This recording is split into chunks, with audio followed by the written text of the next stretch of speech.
Hello everybody, it's me again. I made a video a while back about giving you guys some tips on how to screen a woman for a future wife or a girlfriend, and I gave you guys 10 tips. I'm going to elaborate a little bit more on the third tip, which is there's some things that you're going to have to totally abandon and not do for the benefit of the relationship. Let me explain to you what I mean. The way you grew up in your house, most likely you are going to bring that to your relationship with this woman. She also has some things that the way that she grew up, the way she was raised, you're going to see that some of the things that you do or that she does is causing some problems. And when I say you do, by the way, I'm speaking to you men, but also you have to pay attention to the woman, because if you do compromise, as I said in the previous video, you compromise on some things and she doesn't, then you're simping.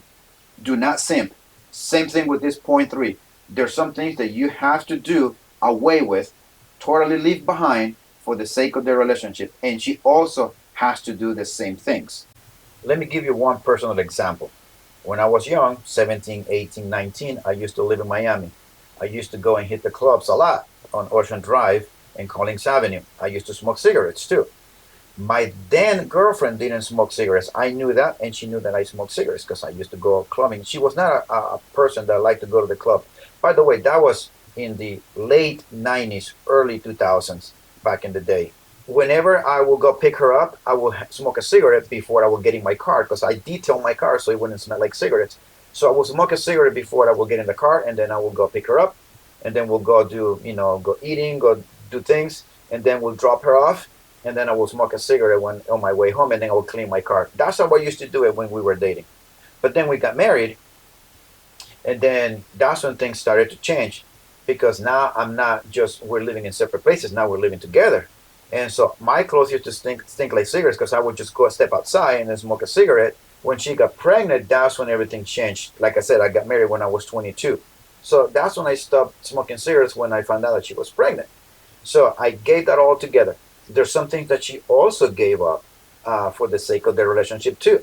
So those are things that you don't know those things, like I said, until you are living together and you start seeing that some things create some problems, and there's something that you just have to give up altogether for the sake of the relationship, as I said in the beginning. Let me give you another example that I've heard of Tim McGraw. I love country music, and he was talking on an interview that alcohol was creating a problem in his marriage, and he's been married for a long time. He had to give up alcohol. So if you smoke or if you do drugs, if you're a heavy drinker and that's creating a problem for your marriage, because you used to get drunk before with your buddies, right, when you were young, just get wasted, and you think that you can still do that when you are married, when you have kids, and get wasted, and you're going to say, well, I'm going to hang out with my friends and just start drinking and drinking. Next thing you know, you start getting drunk, and then you come home not being yourself, not thinking straight, and that can create problems. You might have to quit alcohol altogether, like cigarettes. We all have habits that are not good, that when we do it by ourselves, it's okay, because we're not harming anybody. We can go buy our own alcohol, lock ourselves in a room, and then drink ourselves to sleep or smoke ourselves to sleep.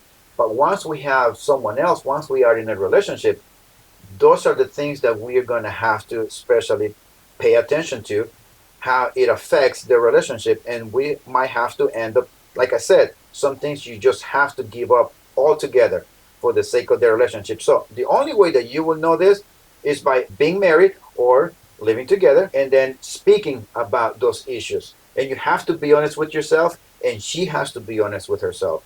I know I've been saying about you and you guys, I'm talking to you, the man, but also she also has to do some things on her end too.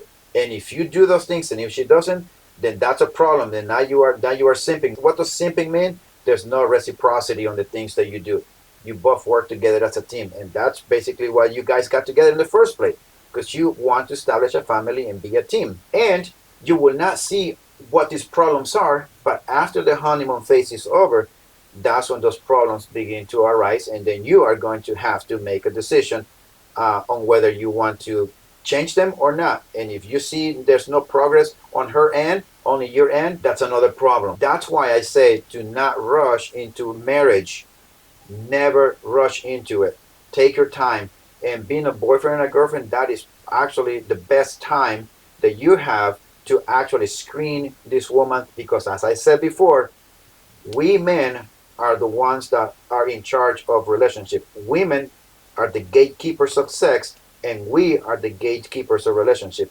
If we do not put a ring on the woman's finger, she does not become our girlfriend, our fiance, or our wife. It is up to us. We are the one who bring these women into our lives. So if there's any mistakes that we did, it's because we didn't screen them properly. We decided to ignore some red flags, and then you find yourself being married for X amount of years, and that's when women say, I've been in this toxic relationship with this guy for so many years. Why didn't she leave? There you go. And you might say the same thing. So take your time, guys. Pay attention to also the words and the language and the communication, how she communicates those things with you. I hope this video has become a benefit to you, that you have learned some things. And if you know someone that can also benefit from this, bring them over, share with them the link, talk to them about it. And hopefully, you will find some good information out of this video. Focus on yourself, work out. If you're not in shape, be in shape. Always watch your six. See you next time.